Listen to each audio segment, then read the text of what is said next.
Bible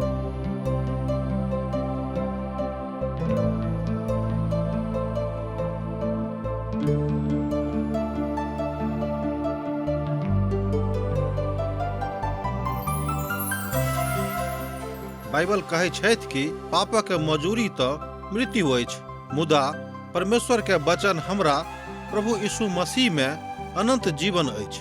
हम सब एहन काज करै छी जे परमेश्वर के अप्रसन्न करै छी, जे हमरा के सजा दिलाबऽ के पात्र बनाबै छै। मुदा बाइबल अनंत जीवन के दिस एकटा स्पष्ट मार्ग के प्रस्तुत करै छथिन। TWR के प्रस्तुति आशक इजोत यह अनंत जीवन के खोजो में चलो वाला एकटा कार्यक्रम अछि। कृपया क देखू, सुनू, जाहिसँ परमेश्वर अहाँ के जीवन के मार्गदर्शक बनल रहे। आशा के इजोत मैथिली कार्यक्रम में हम एक बेर और अहाँक अभिनंदन प्रभु यीशु मसीह के मीठ आ पवित्र नाम से कह रहल छी। हमरा सब पुनः परमेश्वरक वचनक साथ उपस्थित छी। आजुक दिन हमरा सब यशाया पोथी में छी आ हमरा सब अखन 23 अध्याय में पहुंच गेलो हैं।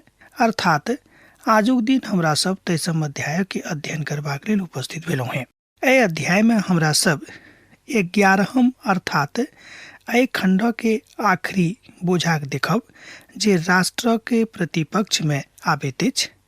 बोझा जेना कि हमरा सब देखलो हैं जे ओ हमरा सब के एकटा न्याय के रूप में सन्मुख में आबैत अछि, अर्थात बड़ स्पष्ट करैत अछि जे न्याय की होइत अछि। आ ई न्याय इस्राएली राष्ट्र के प्रतिकूल में आबैत अछि, प्रतिपक्ष में आबैत अछि। ई दुनू राष्ट्र हमरा सभक सन्मुख में किछु बातक राखैत अछि। एकटा दर्शन के तरीका यह थिक कि परमेश्वर अपन राष्ट्र के साथ कोनक न्याय करता आ कोनक न्याय ओ करैत छथि। 11 राष्ट्रक कोनक प्रकट कयल जायक, कोनक हुनका प्रकट कयल गेल छनि, एहि विषय पर एहिठाम एहि अध्याय में बतावल गेल अछि। तकरा छोट छोट रूप में हमरा लोकनि एहि तरह पहचान सकलहुँ हैं। अर्थात एहि 11 राष्ट्र के की अर्थ अछि, 11 बोझा के की अर्थ होइत अछि, 11 का हमरा लोकनि आजुक दिन छोट छोट रूप में देखब, अर्थात 1 2 3 क 11 के देखब।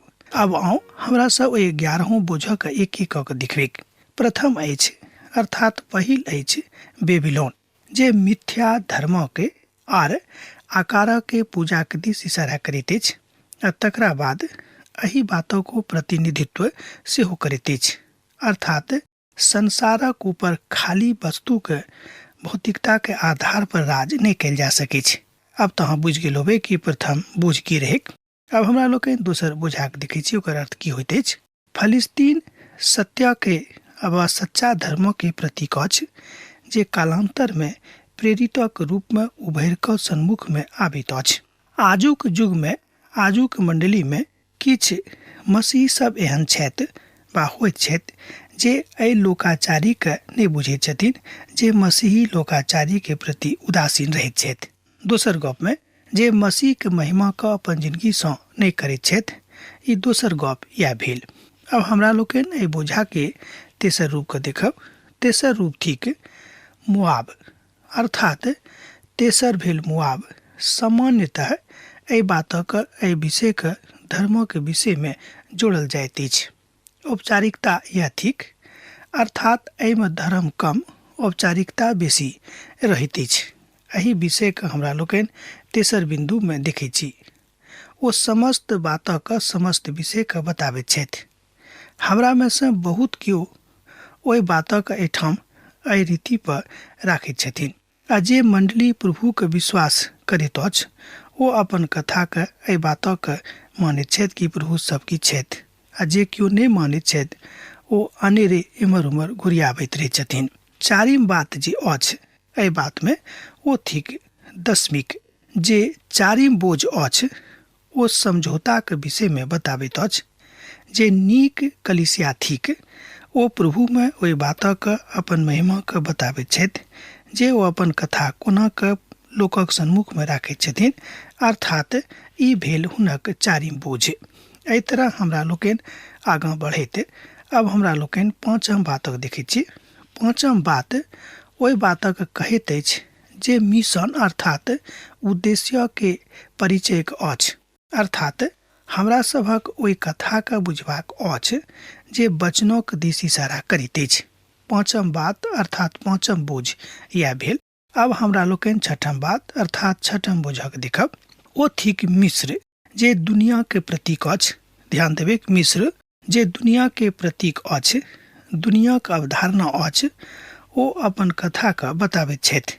मिस्र में जतऽ अब्राहम दुख उठौने रहथि, ओ अछि प्रत्येक वाचा के रचनात्मक पहलू के बताबैत अछि जे मनुख के एहिठाम दुनिया में रहला के बाद प्रभु के दिस आबे के आह्वान कऽ रहल अछि, आह्वान दऽ रहल अछि कि प्रभु के दिस घुरि कऽ चलि आउ। सातम बात अछि अर्थात जे सातम बोझ अछि ओ थिक पर्सिया जे आरामो के विलासता के प्रतीक अछि। हमरा सँ अर्थात हमरा में बा अहाँ में आरामो के प्रति बहुत जागरूकता रहैत अछि।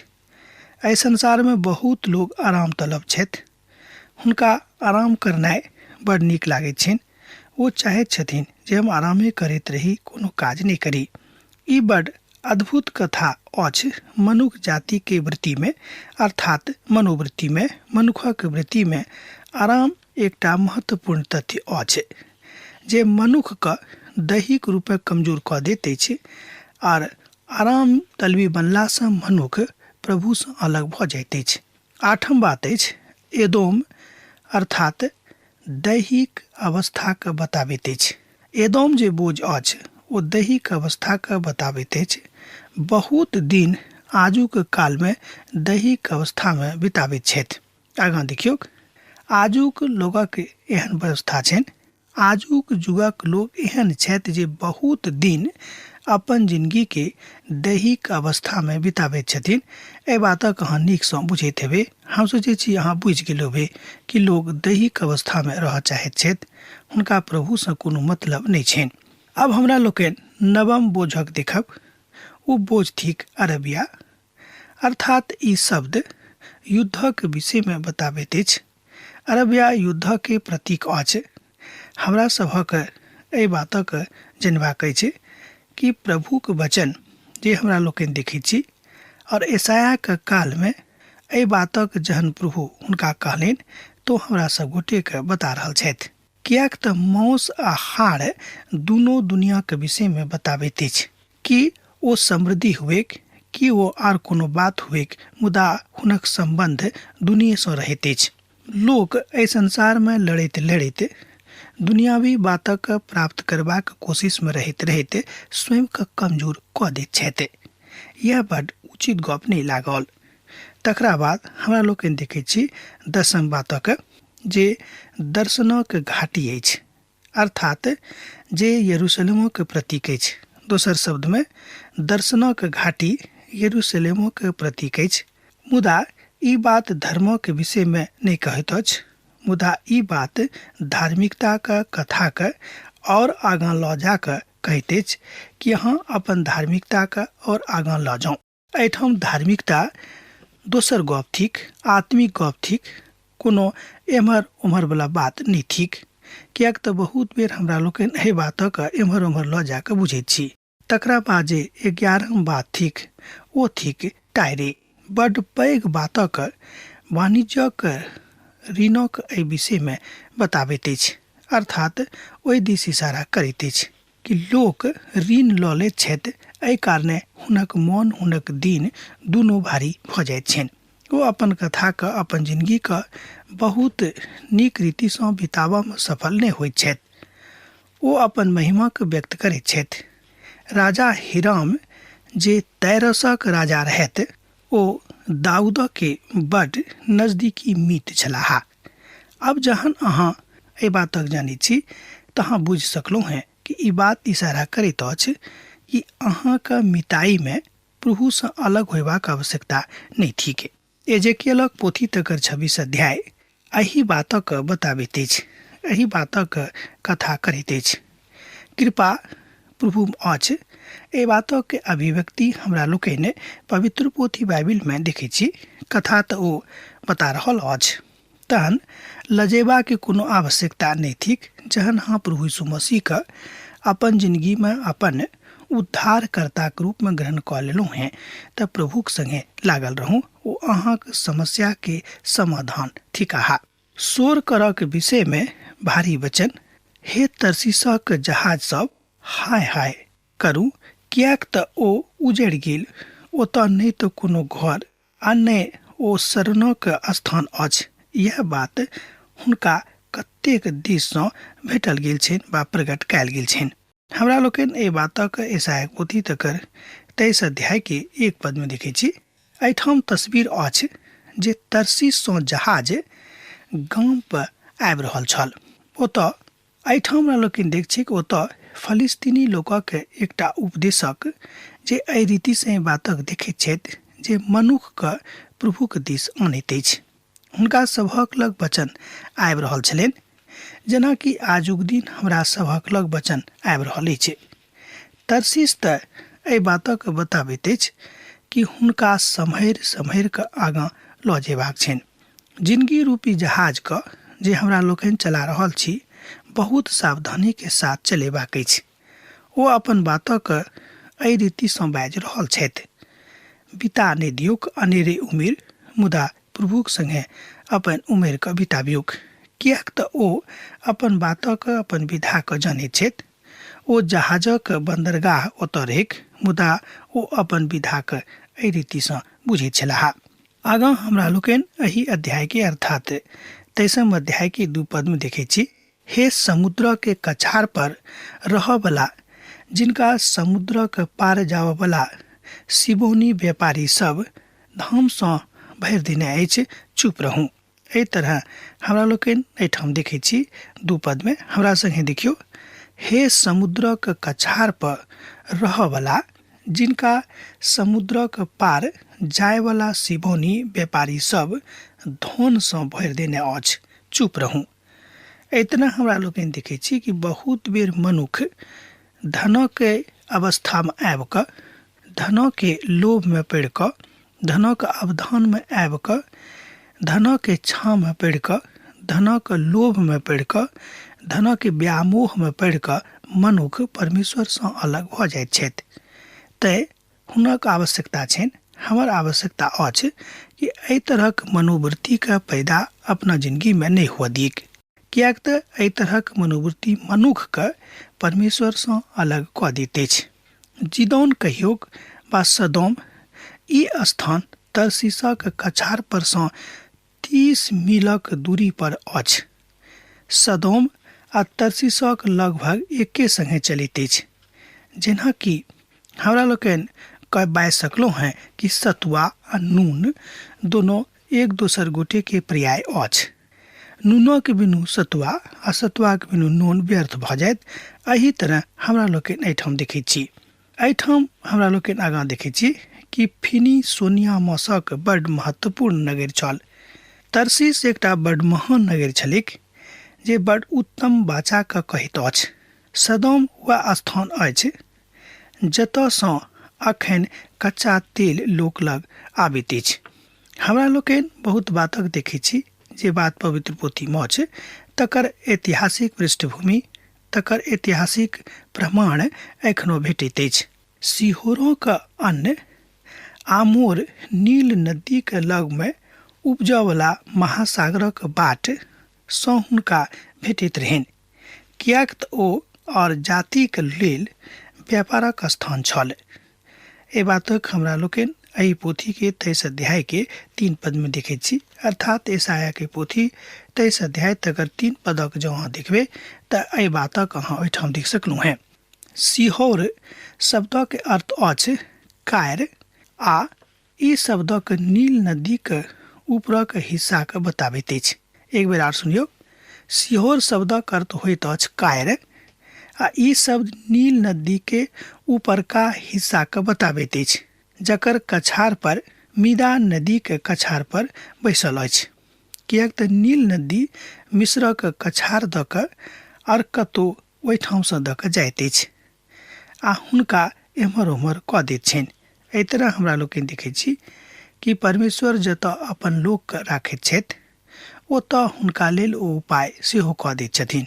दोसर गप में परमेश्वर उपाय छथि, हुनका लग सब बातक उपाय छनि, मनुखक लग सब बातक उपाय नहीं छनि।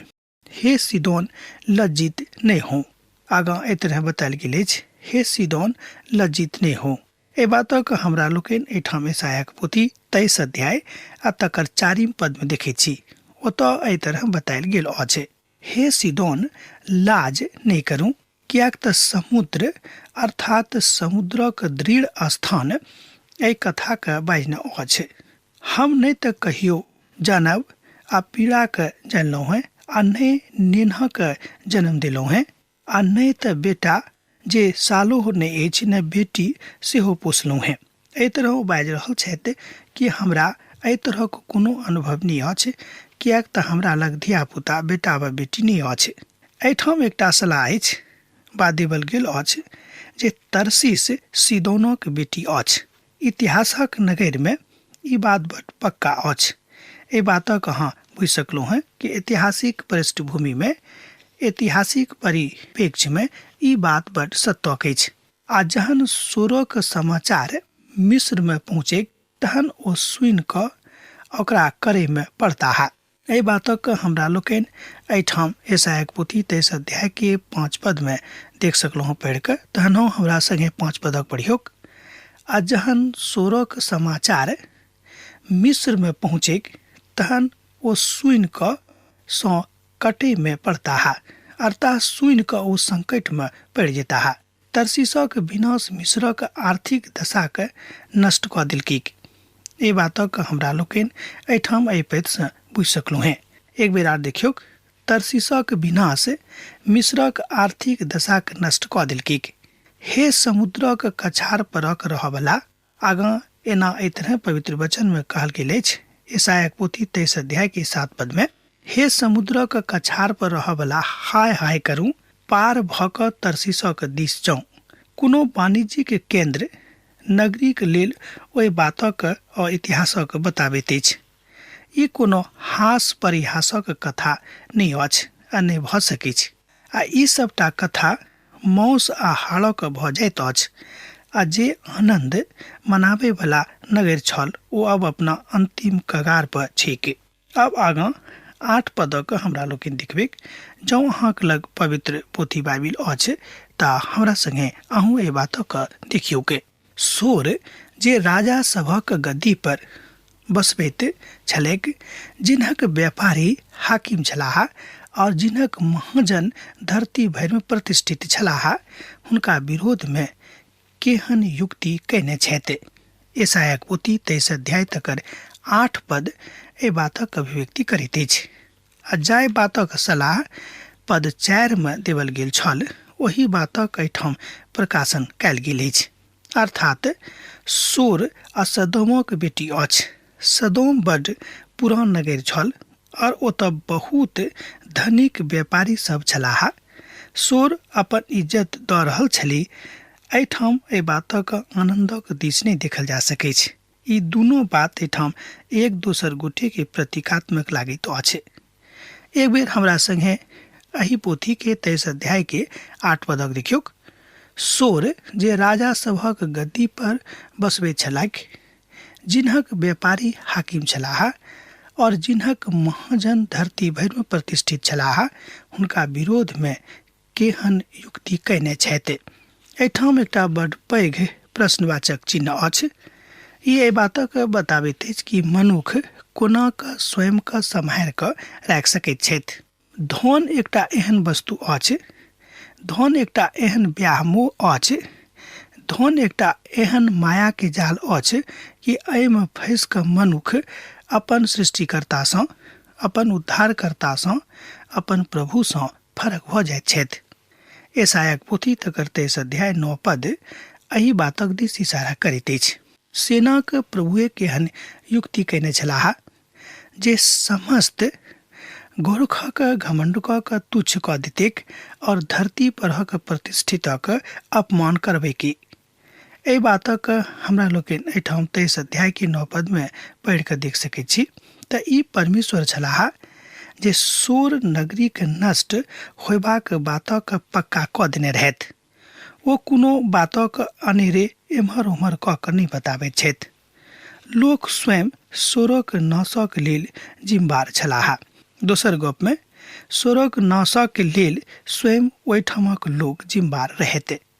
सेनाक प्रभुए एहन युक्ति कयने छलाह जे समस्त गौरवक घमंडक तुच्छ कऽ देतीक आर धरती परक प्रतिष्ठित अपमान करबाके।